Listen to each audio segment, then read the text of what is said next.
This is your call to action. Get prepared, America.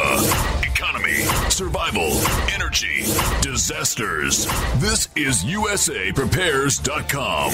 Informative radio, educational radio. Interact now by emailing instructor@USAPrepares.com or text at 434-390-7953. Class, please take your seats. Now, your instructor, Vincent Finelli. Watch the greenbacks tumble. Everyone all set? Cocked? Locked? Blissed? I was just finishing up my last drop of bliss on my right hand. Dr. Shealy, are you blissed? I am blissed. Vincent.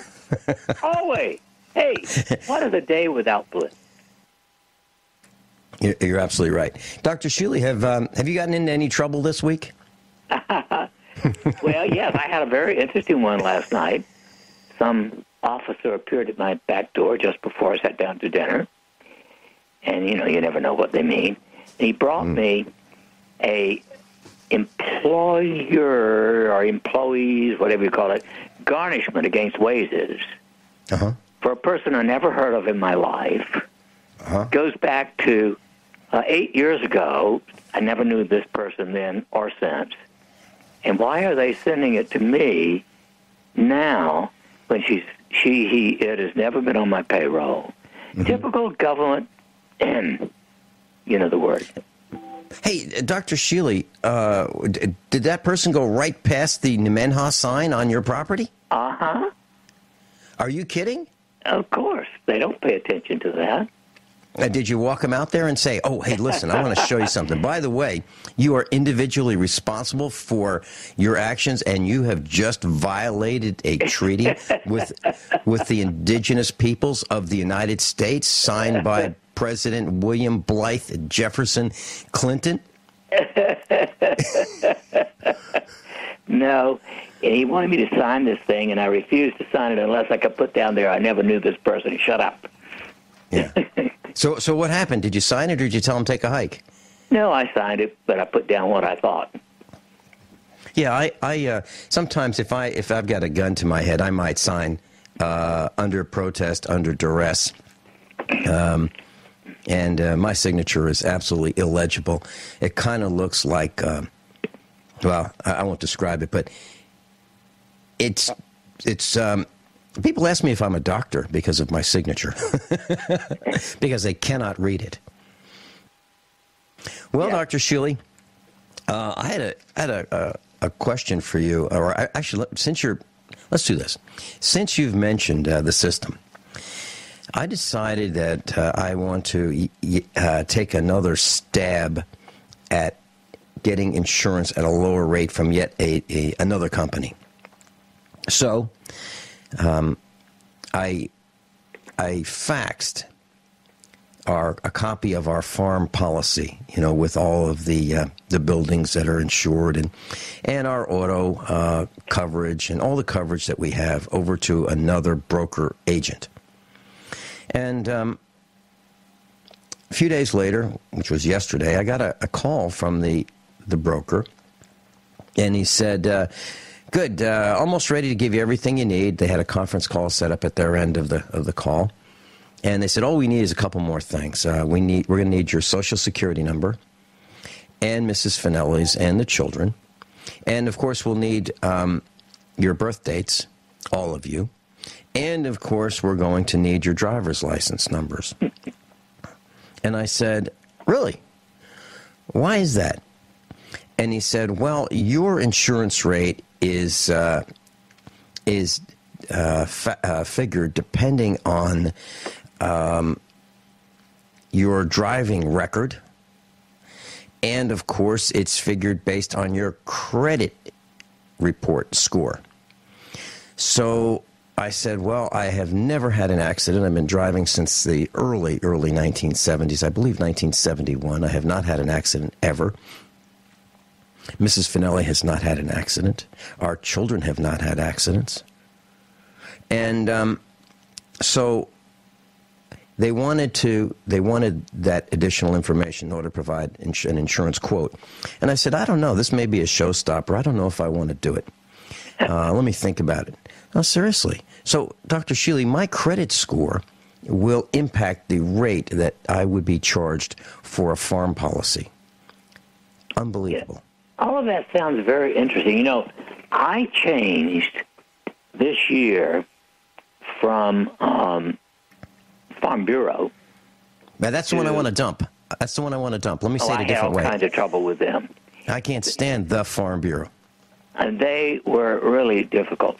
And I got about 50% less expensive through American Family. American in Family. Bolivar. Mary Fry. I can highly recommend her. Mary what? Fry, F-R-Y. Okay, I'll call her right after the broadcast. Okay, American Family. I will call her. So I was really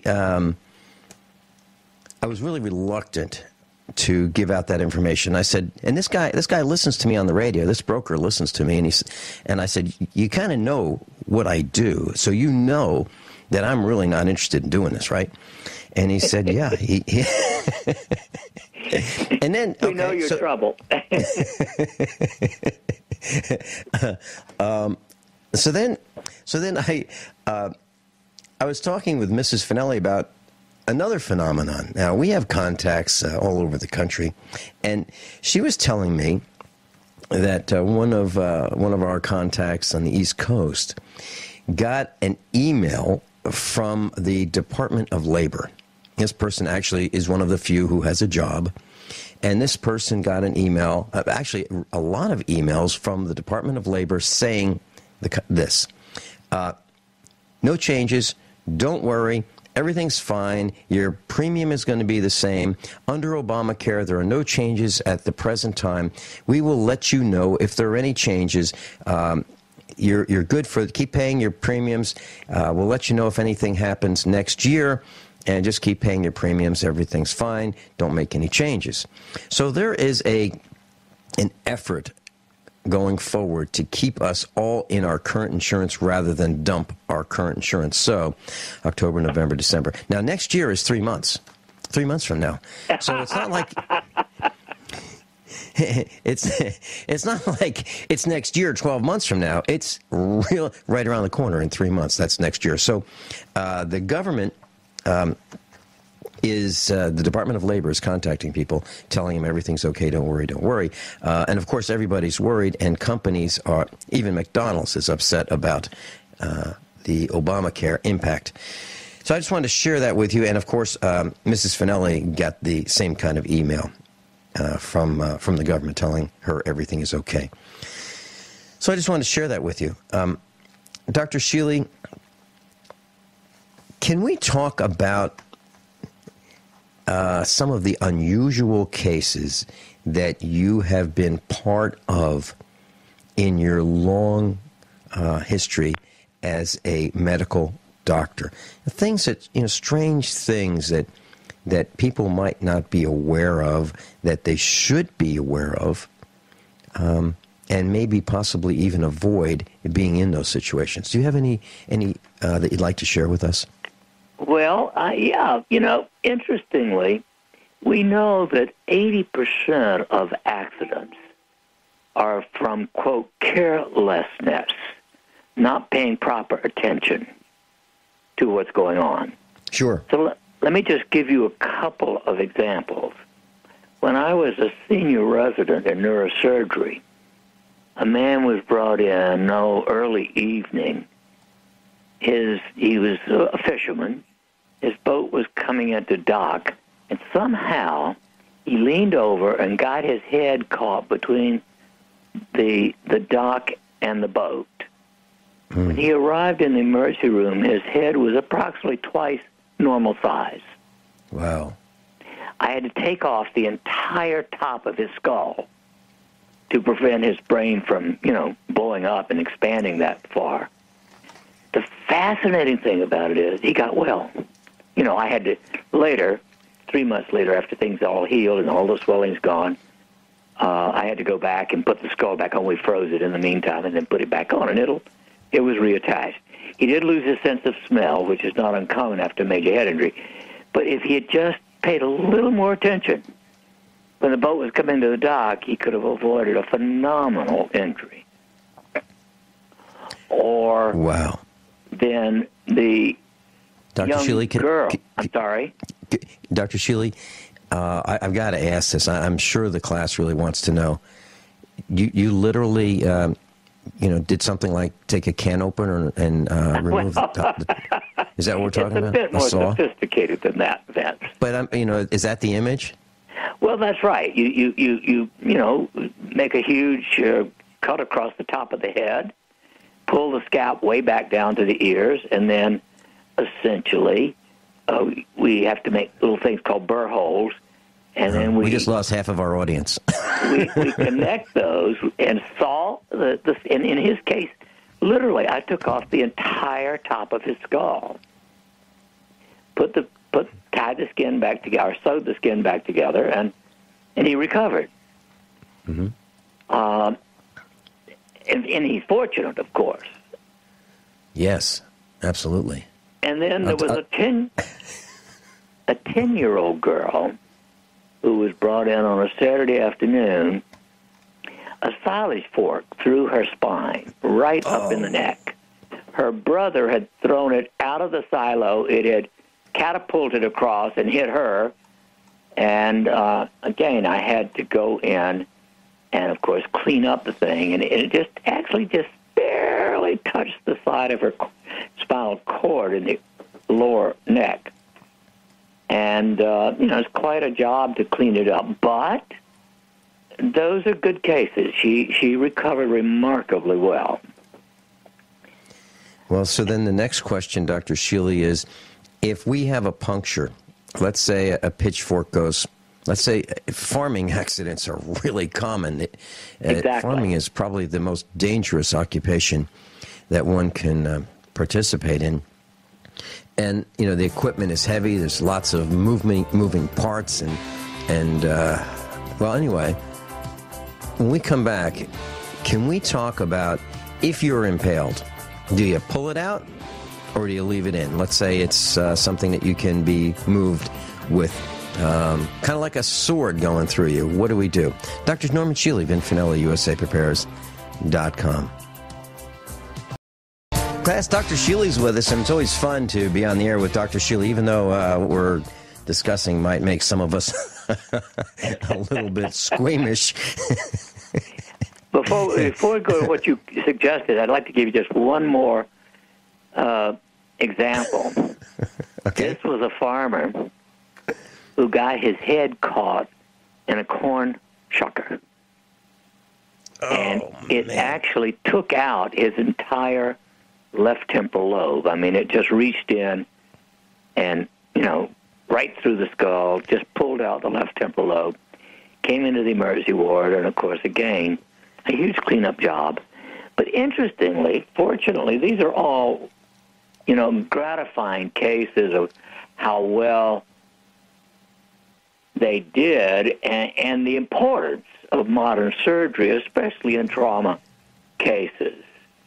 I often talk about not wanting to do drugs or surgery, but there is a place for it, and in the right place, it can be a lifesaver.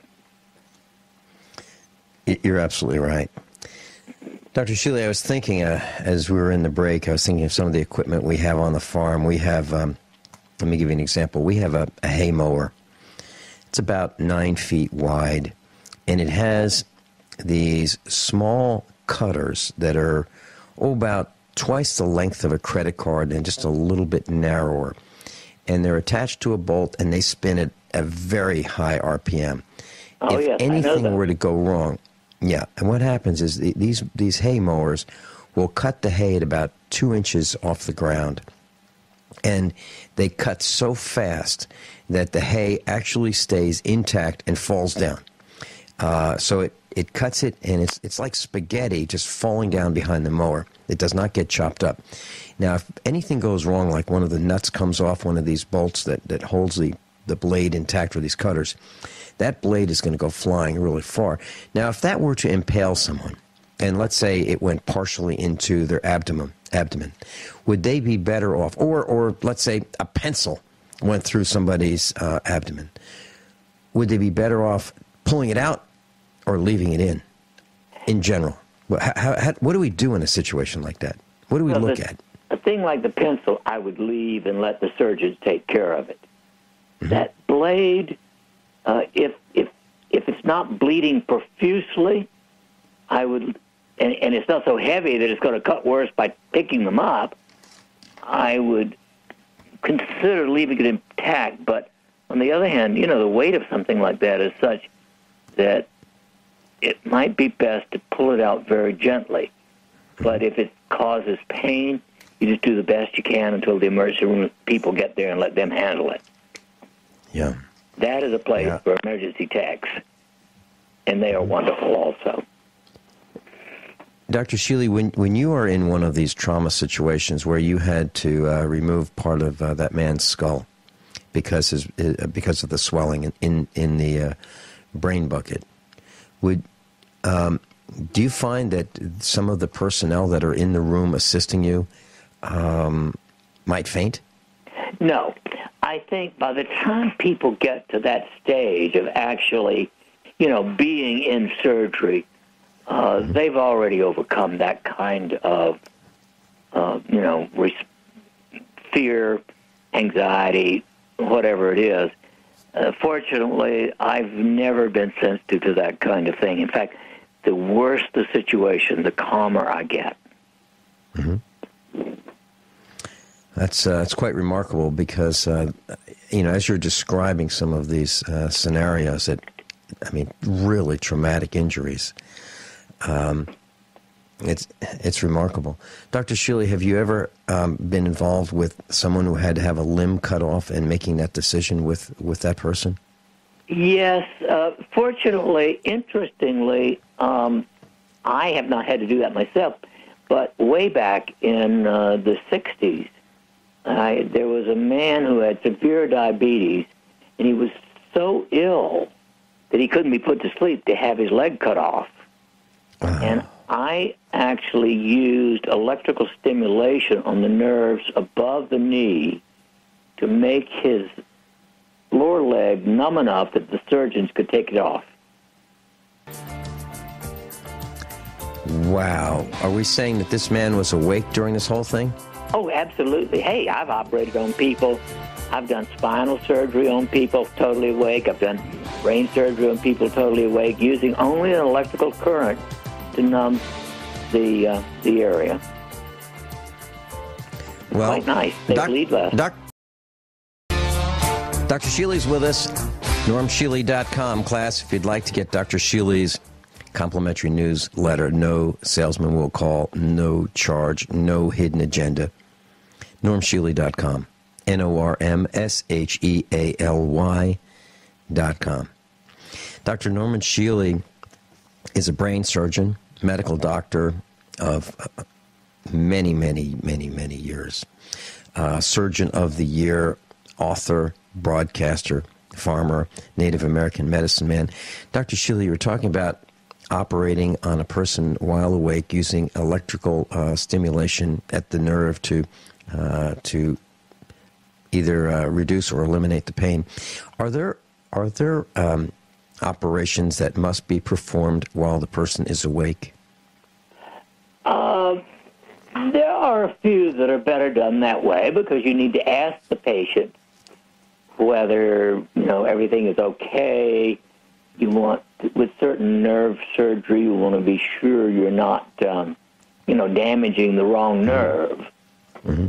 And of course, Wilder Penfield, one of the great elder statespeople, if you will, of neurosurgery way back in the 50s, was operating on people awake and stimulating various areas in the brain to determine what was going on in that area of the brain.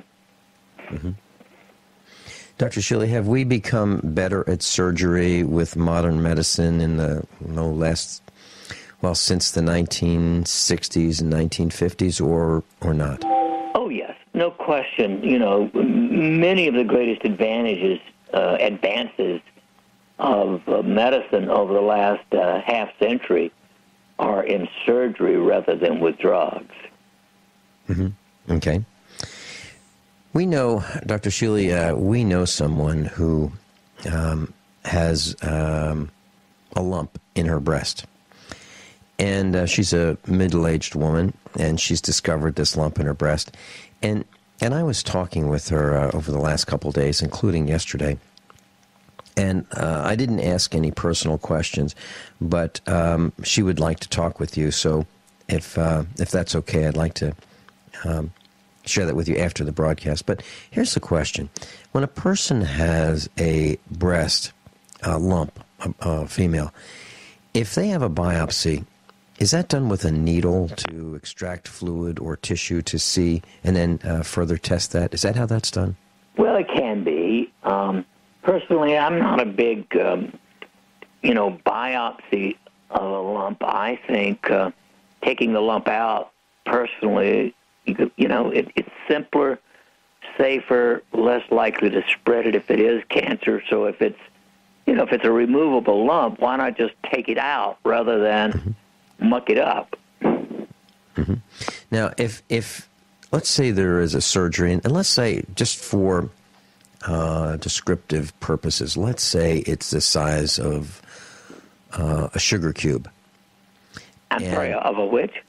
Of a sugar cube, half the size small, of a domino, let's small. say. Okay. Yeah. Okay. Let's say it's that big, or the size of a marble.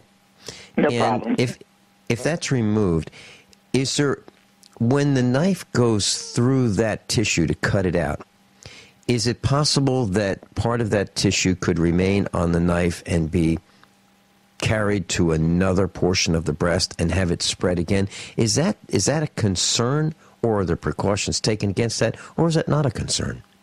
Well, obviously it is. So when you're doing what's called an excisional biopsy, you take your cutting, if you will, whether it's with a knife or with a cautery, which is actually a burning electrical, destroying of the tissue around it, so you get less bleeding. You try to stay outside the lump, so you don't want to go into it. But it's always possible there's a little string coming out from it already that you will cut across. Mm-hmm. Okay. And as we discuss this, what comes to mind is so often we hear from the family members, yeah, she had cancer, yes, he had cancer, but they just operated a couple days ago or a couple weeks ago, and the surgeon's really, confident that he or she got it all out. And then later on, you find out that the cancer has reoccurred, and I guess they didn't get it all out. Why is that, Dr. Shealy?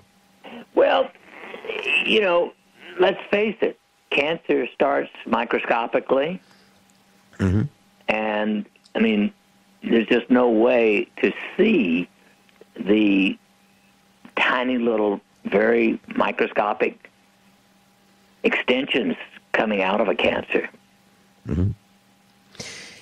I'm hearing stories of women who have had their breasts removed. If your family member had a breast cancer and a significant size lump, is that something that you would consider, Dr. Shealy, or would you say just take out the lump and let's proceed from there? Well, I prefer that whenever it's possible without taking off the whole breast. Mm-hmm. Okay.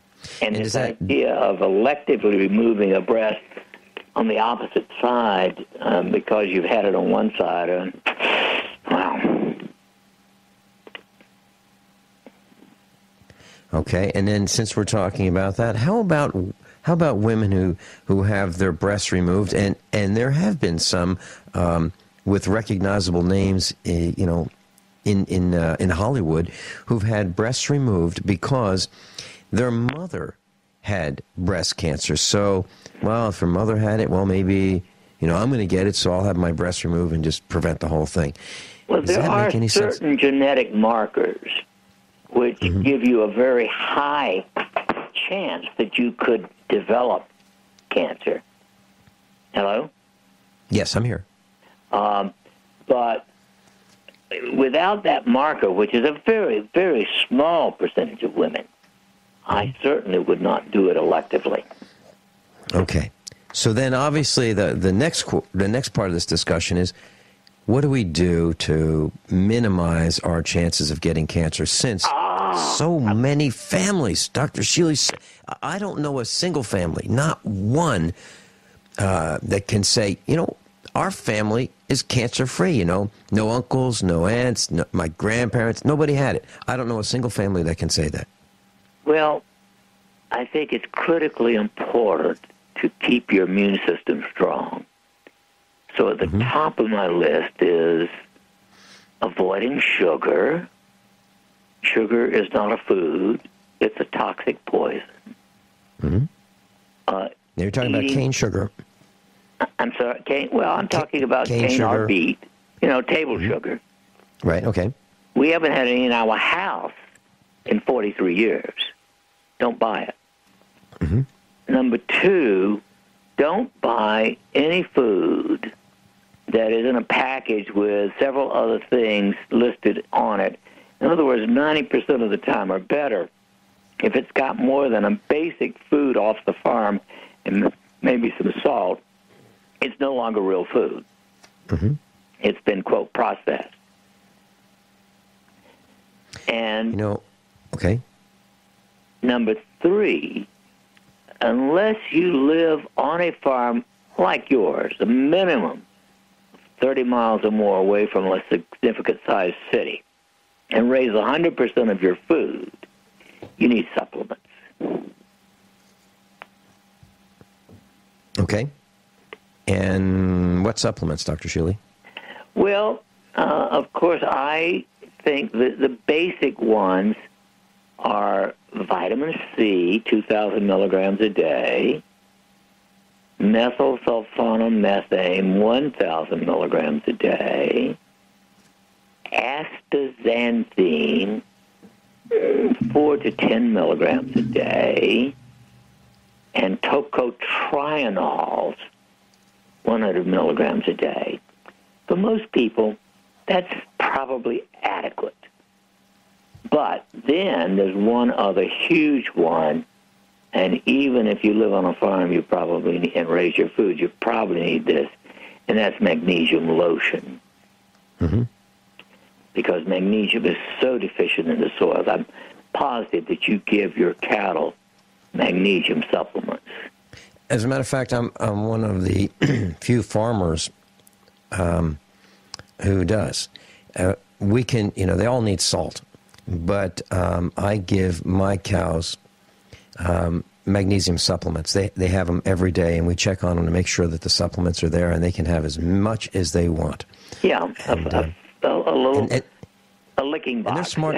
Yeah, and they're smart enough to know, Dr. Shealy. Oh yeah, they really are. Nope. There's no question about it. It's absolutely essential, and of course we don't, have the taste buds to go around and licking a magnesium salt, but it's better through the skin.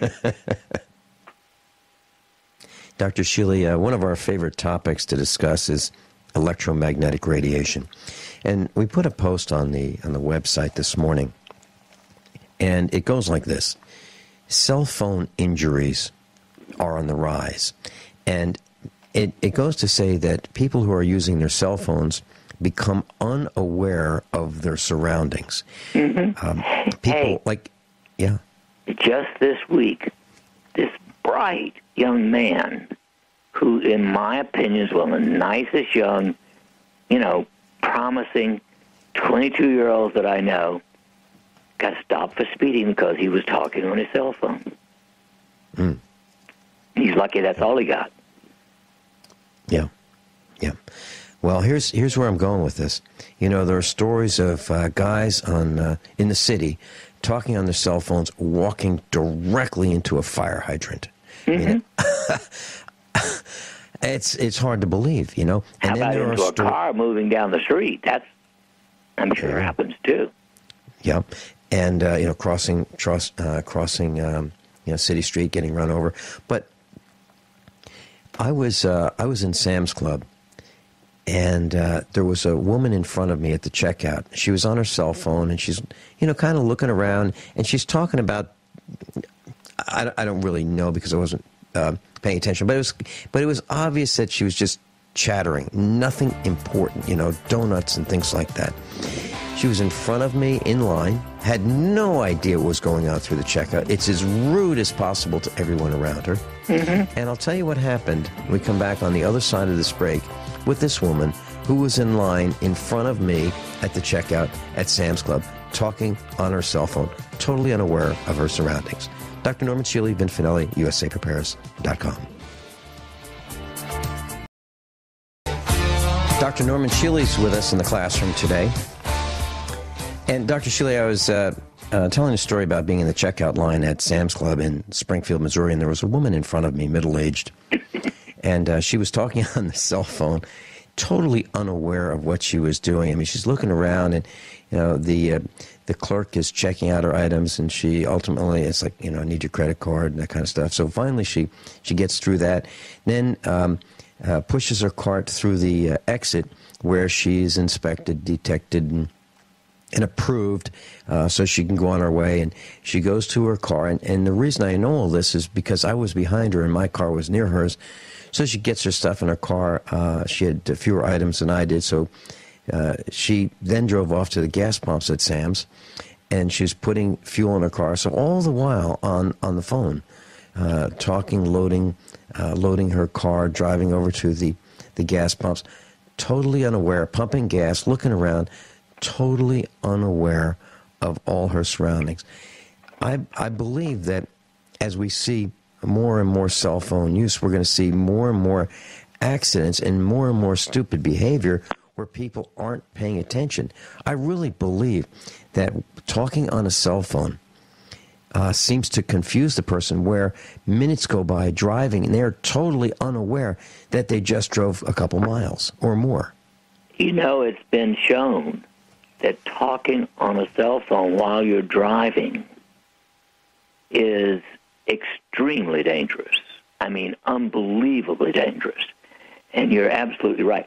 And it reminds me, Vince, and I may turn off some of our listeners, but it reminds me of Facebook in general. Everything I've seen, or 90%, is what I call drivel and idle chatter. Mm-hmm. Yeah, you're talking about, what are you doing? I don't know, what are you doing? I had spaghetti at the Olive Garden last night, and it was really, really good, I mean, does anybody really care? Does anybody really care about that kind of stuff? And here's a picture of my dog, and here's another picture of my dog, and here's another picture of my dog, and he's learning how to give his paw. Isn't that great? I mean, who really cares? And we don't have, those of us who are busy doing things don't have time for that nonsense. We really don't. So, and I look at Facebook as a CIA tool. Dr. Shealy, since you mentioned this, let's talk about another tool. Many of the people who, in our community, actually all over the country, have these reward cards where you can go to the supermarket, and they'll give you a rewards card where you can get specials that are not offered to other people who don't have the reward cards. So what happens, in order to save money, if you will, on our purchases, we sign up for these reward cards. Well, here's what's happening now. The police are going to those stores, demanding the data on specific reward card customers. And now let's paint this picture. So let's say we're going to have a barbecue coming up in a couple of weeks. And what we do is we say, shoot, you know what? We're going to have hot dogs and beer, and let's have some hamburgers. And so we buy that stuff, and we say, let's get some beer. Let's get some Bud Light, get a case of that. And then we go, oh, you know what? Joe's coming, and he really likes Corona. So let's get a 6-pack of Corona. And then what about the ladies who are coming? They really would rather have wine rather than Bud Light or Corona. So let's get a bottle of red and a bottle of white wine. So then later on, the court case comes up, and the evidence is introduced. So it's obvious that now why did you have 24 cans of beer, and then right after that, the next day, you bought another 6-pack of beer, and then you bought a bottle of red wine and white wine? Obviously, you're a heavy drinker. I mean, you can see how this can all be stacked against you, and you can be portrayed into, a monster by your purchasing habits. So my suggestion is, to those of you listening, get rid of those reward cards, cut them up, and then if you want to have the reward card, get it in a different name. For example, in Springfield, one of our instructors has anonymous cell phones, and he's got a whole bunch of customers with the names of actors and actresses. There are at least 4 Marilyn Monroes that I know of in Springfield. There is method in madness. Yes, Dr. Shealy. And we're going to be back on the other side of the break. And by the way, use a fake email address when you get these reward cards. My opinion. We'll be right back. Dr. Norman Shealy, we're going to talk about beer bellies when we come back. What are they? Dr. Norman Shealy. This is your call to action. Get prepared, America. Economy, survival, energy, disasters. This is USAPrepares.com. Informative radio, educational radio. Interact now by emailing instructor@USAPrepares.com or text at 434-390-7953. Class, please take your seats. Now, your instructor, Vincent Finelli. Everyone all set, cocked, locked, blissed. This is hour number 2 of USAPrepares.com with Dr. Norman Shealy. Dr. Shealy, before we talk about the beer belly, I just was checking the email during the break. And I'm delighted to say that yesterday during the broadcast, while I was on the air, I decided to buy an analog meter to replace my smart meter. So I bought an old-fashioned meter, calibrated to make sure that it's accurate. So when I replace my smart meter that is reporting my electric consumption here at the farm to the electric utility, the co-op, I'm replacing it with one that has been certified as accurate and has been reset to 0. So I just got a notification in my email that it has been shipped. So it's marked shipped, so it's on its way, and I'm getting my old meter, an analog meter to replace my smart meter that has been blasting us with the electromagnetic radiation. I paid the total price with shipping, $24.99. So I think it was about $13 for the meter and probably $11 for shipping. So the whole thing added up to $24.99. So I wanted to say that I'm doing that. I'm going to put my electric utility on notice, telling them that they have 30 days to remove my meter, and if they don't, I'm going to put my own meter in. So, and by the way, that might that might be our last. Have I ever told you I love you and you're brilliant? Dr. Shealy, we may be off the air in 30 days. not because of Genesis, not because of Genesis, nor because of no electricity. No, this is what Gandhi would call a peaceful revolution. Well, I don't know. I have had a lot of utility people show up at the farm, and they're always here to help me. They come over and they go. First of all, they can't believe our utility bill is so low. We run sometimes $84 in the winter, and so they showed up and they brought their truck and they brought all kinds of equipment. And they're looking around, and I said, so what are you guys doing? They go, we just want to make sure that, all of these underground wires are terminated properly and that they're plumb and level and things like that.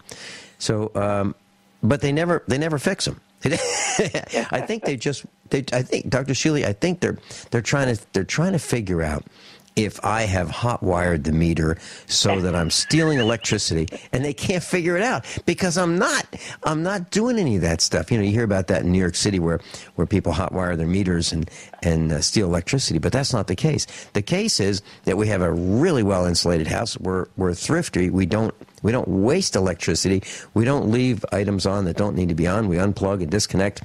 So our electric bill is very, very low, and they're trying to figure out how that can be because we probably have per square foot, probably the lowest electric bill of any of their customers. We got to be the lowest. So they sent a whole crew out to figure it out. 20% of all electricity used in this country is wasted because it's coming from the walls out to the equipment that's turned off, but it doesn't get stopped at the wall. And so you're talking about transformers and things like that, those silent everything. electricity stealers? You got an electric mixer sitting on the counter, a toaster sitting on the counter, turned off, but actually it's leaking electricity because it doesn't get shut off at the wall. All the equipment that we have, I have been disconnected physically. Yeah, that's what I mean. So, for example, are taking care of getting it off the wall, so to speak. Mm-hmm. Yeah. Dr. Shealy, in the kitchen, we have an electric coffee maker. And the minute it is done brewing coffee, ready to serve,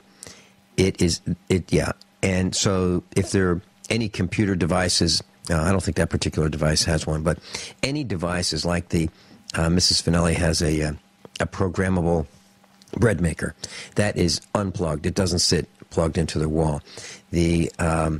There is a toaster oven which does have a computer control. It's a Toastmaster. It's a commercial oven.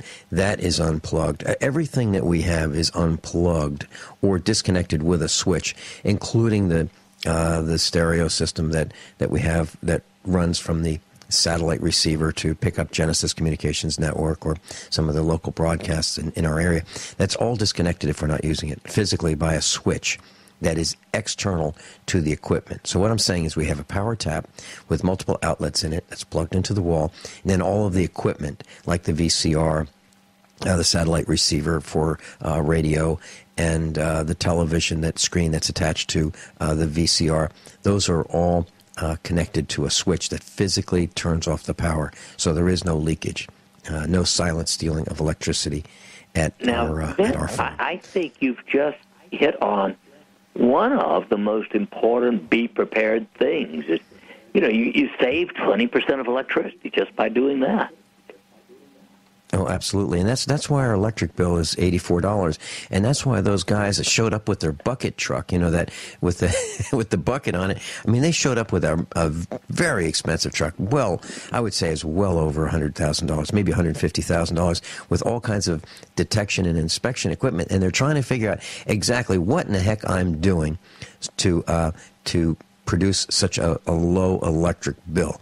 If you think about it, we have hot water like others do. We have a dishwasher like others do, a toaster, a refrigerator, 2 freezers. We have the things that most people have. Electric lighting, we have all that, but yet our electric bill is so low.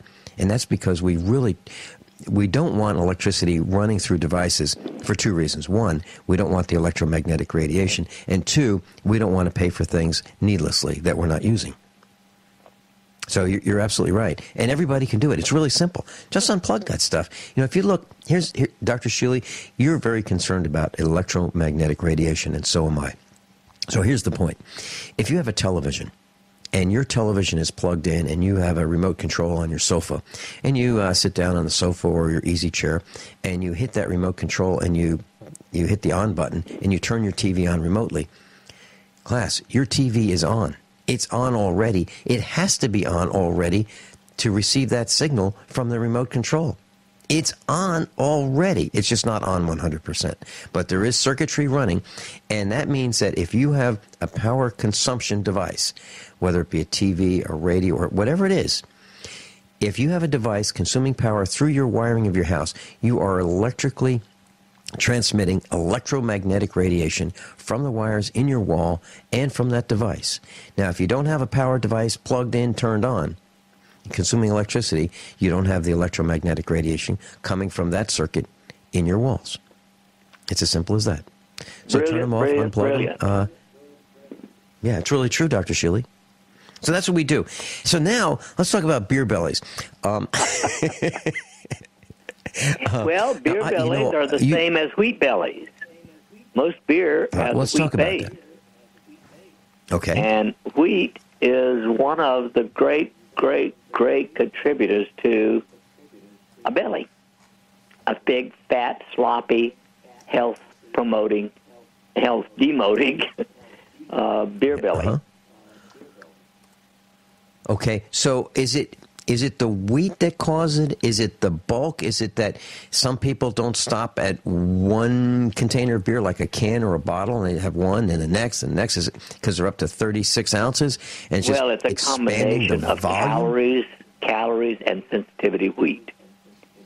First and foremost, It's always calories. You know, wheat is one of the most useless foods ever created, and then it's been made worse by Monsanto. So, it's not a food. There goes another sponsor. It's just not a good food. There goes another sponsor, Dr. Shealy. Great. The only cereal I eat is bran. Is that acceptable or not? Well, bran has much less sugar in it, or much less carbohydrate in it, so it's got a lot of fiber. So that's much better. That's why I eat it. Yeah, but I eat it for the fiber. But the packaged bran, it's usually got sugar added. Yeah, this stuff has all the flavor of cardboard. I'm just talking about this is not sugar coated. It's not chocolate flavored. This stuff is just plain horrible. But it's got fiber in it, and that's why I have it once in a while. That is good for the belly. Okay, all right, and so if we want to avoid that beer belly, it is related to wheat. And it is related to beer. So it's not just a term that is inappropriately describing what it is. It's really caused by the wheat and the beer. Yeah, well, and it's the calories. I mean, alcohol has calories. Alcohol is not a food. It is just a carbohydrate that is not nutritionally sound. Okay. All right. So that leads me to the next thought, which is, as a medical doctor with vast experience, are there diseases that you can diagnose quite accurately from a distance, and let's say 20 feet away? Like, for example, Dr. Shealy, I don't imagine you go to malls very much, and I certainly don't, but let's say we were in a mall, and we were walking side by side down the mall. Would you be able to say, see that person in red over there 20 feet away, she has X disease. And that other person 20 feet over there in the blue, he has X disease, and be accurate with that? Would you be able to do that? Well, the easiest one would be either diabetes or prediabetes. And you can just be sure that someone who's 40 or more pounds overweight, and that's not much in today's society, but 40 pounds overweight, no matter what type you are, if you look at the body mass index chart, now if you're 7 feet tall or 5 feet tall, if you're 40 pounds over the ideal, you are truly obese. That means fat, folks. So you would be able to tell if that person were diabetic or pre-diabetic with a significant degree of accuracy. Is that right? Yeah. Okay. And when we come back, can we talk about some other symptoms that you may be able to discern from 20 feet away? Dr. Norman Shealy, normshealy.com. Dr. Shealy and I were talking about seeing a disease, diagnosing a disease from afar. Are there symptoms that you can see from 20 feet away? And Dr. Shealy, one of the things I was thinking about is I know a man who was shuffling, and you could see him walking through the Chinese factory outlet. He was a senior citizen, walking through the Chinese factory outlet, and he wasn't picking up his feet the way he used to. So it was kind of a dragging of the feet, but slightly, not really, really pronounced initially, but it became more and more pronounced. And he was diagnosed with the early stages of Parkinson's disease. Is that typical? Is that something that you would see from afar? Oh, yes. Parkinson's is pretty easy to pick up. And there are other neurologic disorders. There's certain non-tremor, but spastic movements, for instance, where you know that either, depending upon the spasticity, but jerky, stiff, slow movements, cerebral palsy, of course, in young kids, those are fairly easy to pick up from a distance. And are we talking about something like Tourette's syndrome? Well, now that one, that's another type. Yes, it is another disease. Of course, you need to see them not only jerking the head and the arms, but they often are making statements, splattering out of their mouth. You are absolutely right. I know a man who has Tourette's syndrome. And, oh, man, he could be walking through the Chinese factory outlet, and everything's fine. All of a sudden, he'd say something like, "Wow, you're fat!" and it would just come out, Dr. Shealy. I mean, statements that you wouldn't normally want to have come out of your own mouth, and his hand would go up, and he'd be saluting, and it'd just come up, down, he'd jerk his head, and it was beyond his control, literally beyond his control. Yeah. Have you found any treatments for Tourette's syndrome? I have not seen one in quite a few years. However, here's a place where I would do several things. I would check the blood level of copper and zinc, because there could be a big imbalance there. And secondly, I would treat him with earth and crystal bliss, because I've had some really good results with other neurologic disorders using those two. Mm-hmm. Okay, so that's check the blood levels for copper and zinc, and earth and crystal bliss for those who may have Tourette's syndrome. Dr. Shealy, Michelle Obama has been in the news many times. She came to Springfield, Missouri, and I had the opportunity as a broadcaster, person in the media, to apply to meet her and go to the Chinese factory outlet, where she was going to check and see that the food quality was right up to snuff in her liking. And I decided not to go.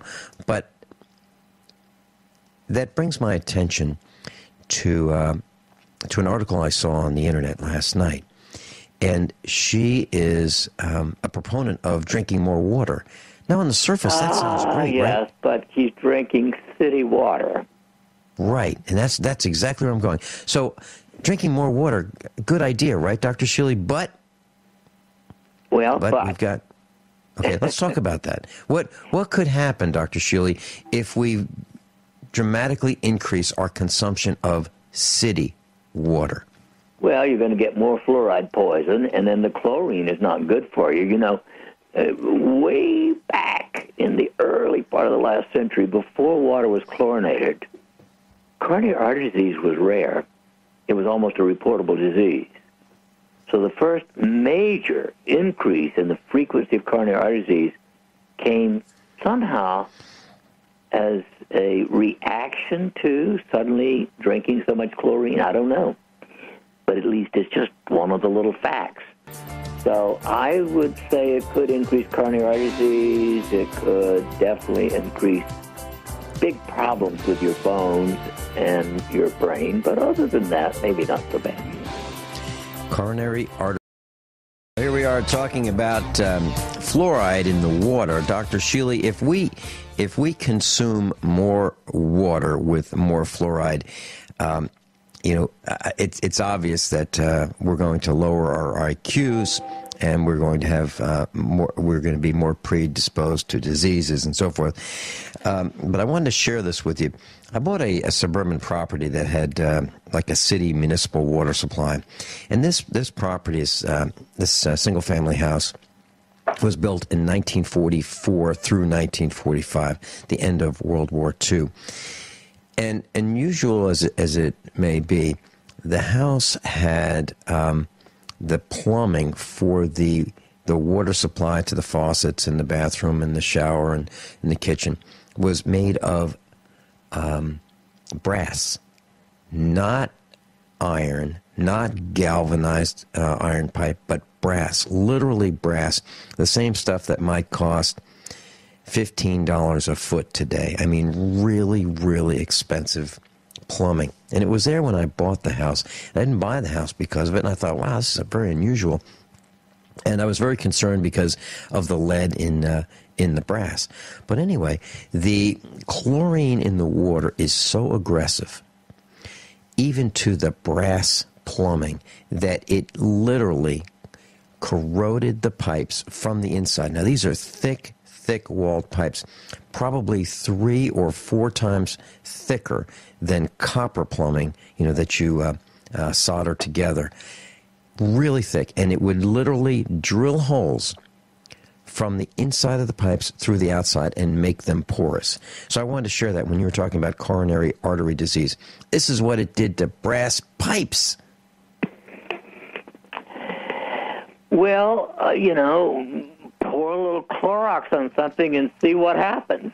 I mean, basically, that's what's in water. Now, again, we really have to chlorinate the water for drinking water, because otherwise there are all kinds of bacteria and other things that get through. But we also need to devise, and everybody needs to find a way to get rid of the chlorine before they drink it, preferably before they bathe in it even, because basically you're bathing in a weak solution of, Clorox. Yes. And, Dr. Shealy, I don't like to go. I don't go into swimming pools because they're chlorinated. We had a swimming pool in Virginia, Dr. Shealy, and I refused to use the traditional chlorine method of killing the bacteria and making the pool safe to swim in. So what I did was I put in a copper and silver ionizer, and I'll tell you what, that made the water absolutely crystal clear. You could see whether a dime was heads or tails in the bottom of the deep end by using an ionizer. And you can still buy them today, and they work just great. So just a thought. Dr. Shealy, when there's a post on the website that says when people watch TV, they can pick up the accent of the actors. So if there's a Southern accent, you could pick up the accent just by watching TV programs. And you can, so naturally then the next thought is, can you pick up behavior from watching televisions and video games? And then, of course, the next portion of that would be taking us to the alleged shooter at the U.S. Navy Yard. He programmed through video games that he watched for he played as much as 16 hours a day. They kill him, shoot him, burn him, maim him, and then hit the reset button. Video games. Dr. Shealy, what are your thoughts on being desensitized toward killing, maiming, wounding through the use of video games, these violent Well, I don't think video there's games? any question. I mean, pediatricians have been talking about this for at least a couple of decades. The young kids really are being adversely affected by these very horrible, things that go on television. Let's face it, our society is out of control. It's out of control with government. It's out of control with big business. It's out of control with the federal. It's being run by a gang of monsters. So it's not. So what do you expect on television? If you've got the mafia running the show, what do you expect? Yeah, and I didn't make a lot of friends in our. I love them dearly. My in-laws. I didn't make a lot of friends when our children were growing up because I said no video games, no video games. None of these shoot 'em up, kill 'em video games. Yeah, but everybody else has them. All the other children do. What about the Finelli children? I'd say no, we're not doing it. And I was the bad guy, Dr. Shealy, because Mrs. Finelli was also, but. We were the bad guys because we did not want our children exposed to violence being acceptable. So, obviously, I agree with you, and it's the other people who are stupid, ignorant, and contributing to the problem. Okay, and so now we have an alleged shooter, Aaron Alexis. He was at the U.S. Navy Yard, and they're saying that, you know, there might be a link. There might be a link. And those video games were designed by the military to desensitize those young men and women in uniform to the violence that they were about to rain down at the end of the muzzles that they were issued. That's what they did. They trained these guys, and they desensitized them to the killing and the mayhem that they were about to rain down on other people. Dr. Shealy, you just sent me an email about mercury fillings, and I actually, with a Tootsie Roll Pop, I was able to remove one of my fillings and have some mercury fillings removed. Dr. Shealy, tell me if I have lost my mind, but I believe I have gotten more energy since I've been detoxifying since removing those mercury fillings. Is that possible, or is it psychosomatic? Well, of course, Vince. Mercury's a poison to everything in your body, including your brain. And so we tolerate it, we accommodate, but it's still poison. You know, it's really interesting. I'm writing a little article for a newsletter of a friend of mine about So You're Blue, Maybe It's Not You, is the title of my new article. And the more I think about that, the more I think about the things that are outside of our control to some extent in our environment that contribute to depression. You know, it's not just your childhood that contributes. It's sugar, among other things. It's mercury in your teeth. It's fluoride in your water, and it's monosodium glutamate and other junk in your food. And so it requires extraordinary attention. I mean, it's like we were talking about at the beginning of the last hour. It's so important to pay attention to prevent accidents. Also important to pay attention to what you're eating and what you're drinking to avoid being poisoned. So, Dr. Shealy, if a person has mercury fillings, would you suggest they consider having them removed? I think 1,000,000%, 100% of all mercury fillings should be removed by a dentist who knows what he or she is doing. It does have to be done carefully, because you can actually aggravate the toxicity in the removal if you're not extraordinarily careful. And I had that done, and Dr. Howard Shayne did it. He's with Fox Grape Family Dentistry in Springfield, Missouri.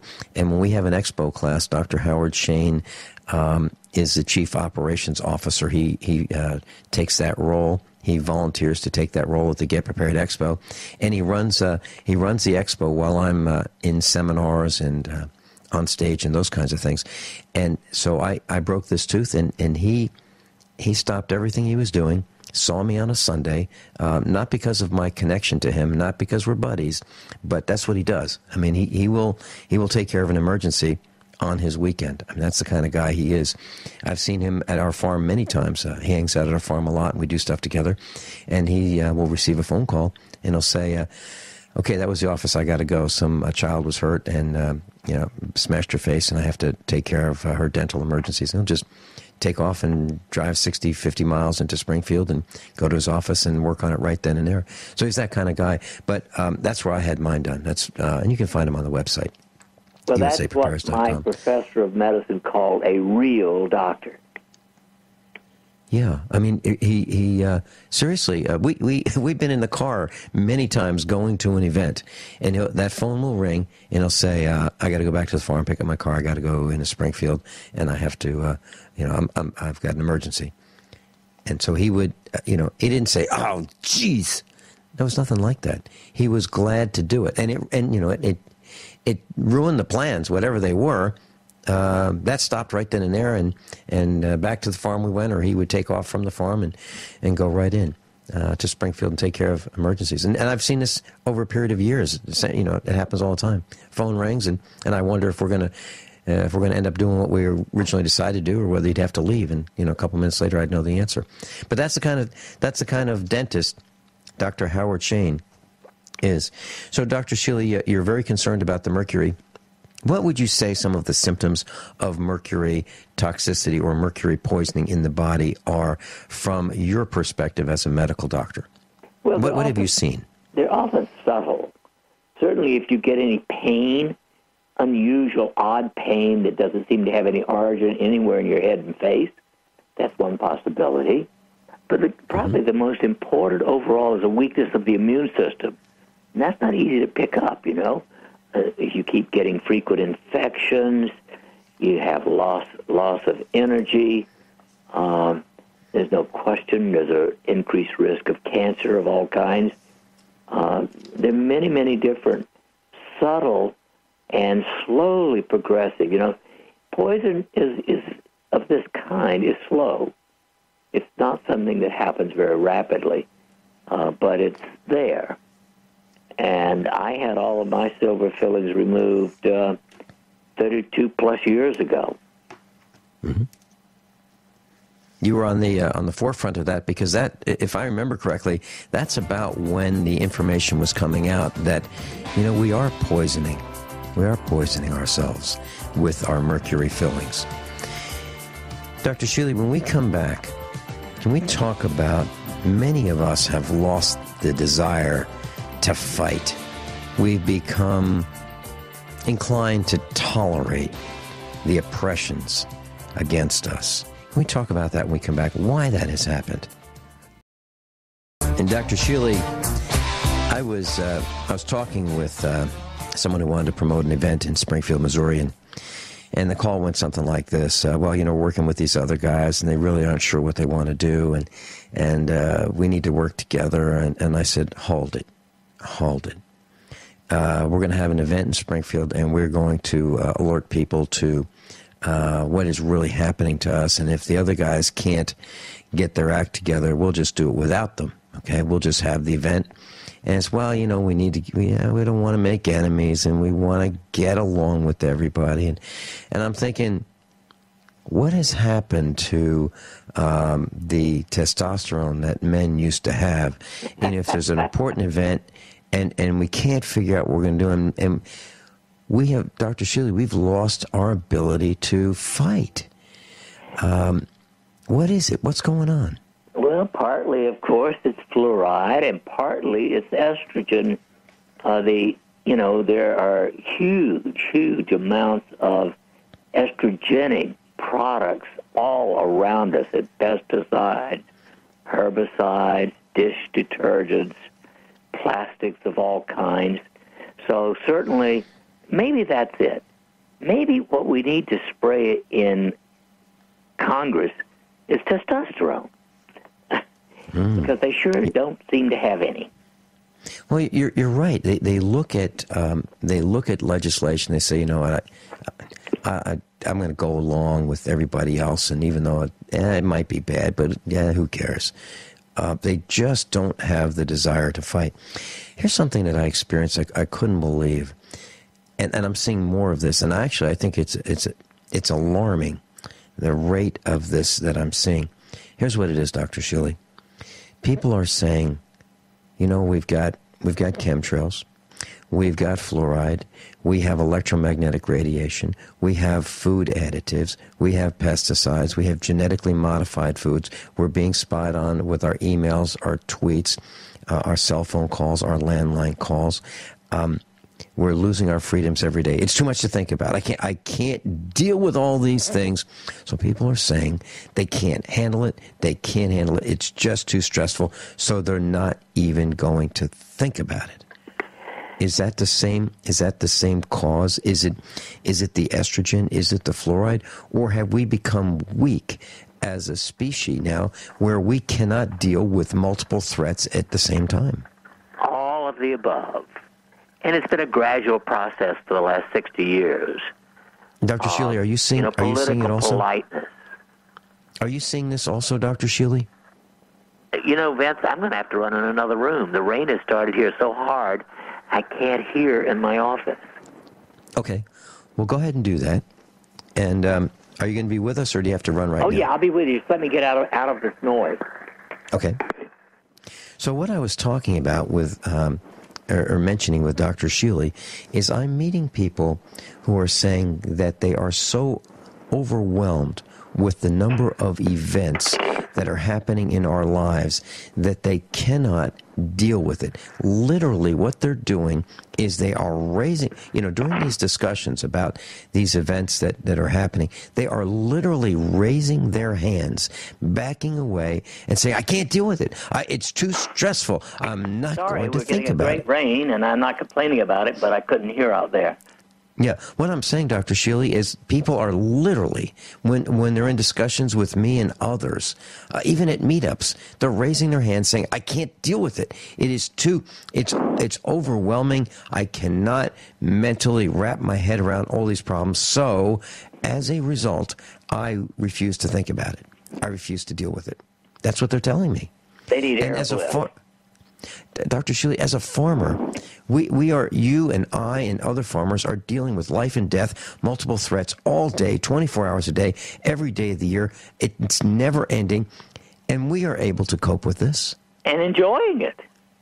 I mean, to be quite honest, a challenge is fun.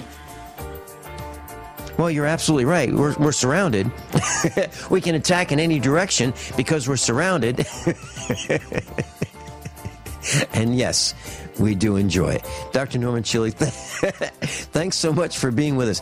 If you would like to subscribe to Dr. Shealy's free newsletter, normshealy.com. N-O-R-M as in Norman, Shealy, S-H-E-A-L-Y.com. normshealy.com, page 1, and you'll be able to subscribe. Your email address is not sold. I subscribe. The Finelli family subscribes. Dr. Shealy, thanks so much for being with us. Class, above all, honesty and integrity. What happens next is up to you.